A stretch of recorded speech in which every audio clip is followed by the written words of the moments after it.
Here's some quick tips about how I use my Fujifilm X-T4. First off, to charge this guy is really simple. It charges over USB-C. You don't need a fancy charger or a fancy cord. I use a USB-C cord that I got from the 99-cent store. I plug it into any USB source, and it charges just fine. You don't need a fancy power delivery adapter or anything like that. While you're charging, there's a green LED that lights on the back. When you're charged, it goes off. I never use the external charger. I only would do that if I had a second battery and wanted to charge both at once, one in the camera and once externally. Battery percentage readout is a trick. You can never see it through the viewfinder. You can never see it while you're playing back. You can never see it in the menu system. The only way you can see it is on the rear LCD and when you're in the picture taking mode.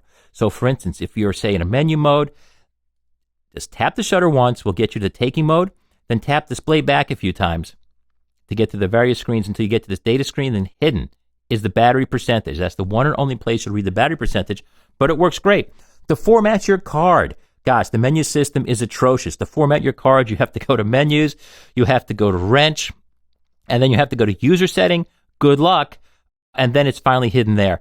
I have a full written guide at my website, kenrockwell.com, where you can look up some of these things. But my apologies, Fuji does a hideous job of writing their menus so that it makes sense. For carry straps, I actually use the original Leica strap. There's a link in my description. And it saves you from having to fiddle around with all these little protectors and tools and so forth. A Leica strap goes directly to these lugs. The dial locks, these are tricky. These little locks here, if you can see gray, they're not locked. If you can't, they are locked. Push them once, and each time you push it, they either go in or go out. So now the dial is locked. Now it's unlocked. It is totally different from any other camera where you usually push the button in to unlock it. Then when you release it, it locks again. No, that's locked.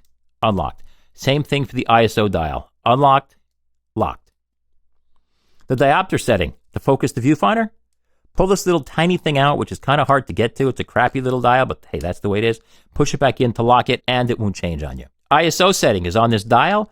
One huge problem, or several huge problems, are the high and low settings are not on the dial. So ISO 125, 100, and 80, the three pull settings, are not on the dial. ISO 25,600 and 51,200 are not on the dial. And there are three automatic settings, but only one setting on the dial. So ultimately, I use this C setting. And when you use that C setting, that means control dial.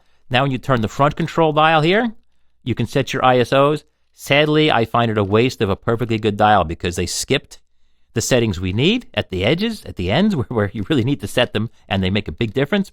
And all the useless things, like these third stops in between, they include. I don't care. But hey, they didn't ask me, so that's the way it is. Setting the exposure mode. It's beautiful. You set either ring to A, and the camera automatically selects your shutter or your aperture.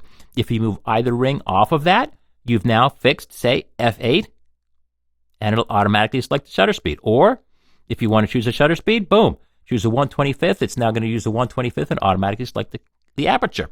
And if you want to be in full manual, set them both manually. It couldn't be simpler, but there is no mode dial for exposure and there's no mode button for exposure.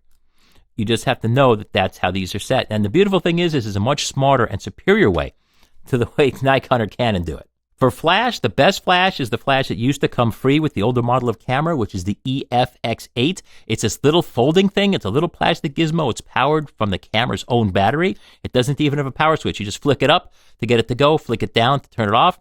It has plenty of power for taking most shots. If you want a full-size flash, I'll leave you to do that on your own.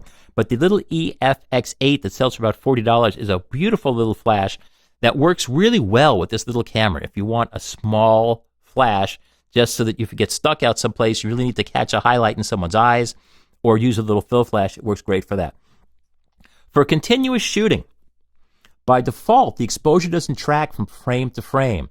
To track exposure from frame to frame when you're holding a continuous sequencing, you have to go to Menu, go to Wrench, go to Button Dial Setting. I'm sorry, I didn't write this.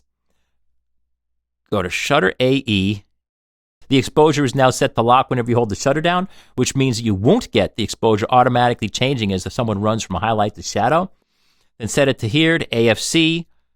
Turn it off. In other words, what you've done is you've told the exposure not to lock when you have the shutter button pressed down in the continuous mode so that the camera can change exposure as your subject moves. To track autofocus, you have to set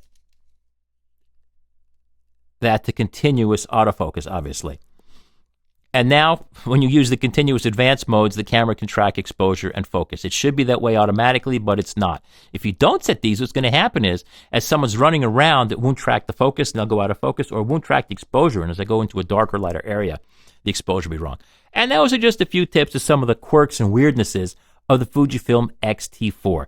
Thanks again for watching Ken Rockwell, and KenRockwell.com, and KenRockwell.tv.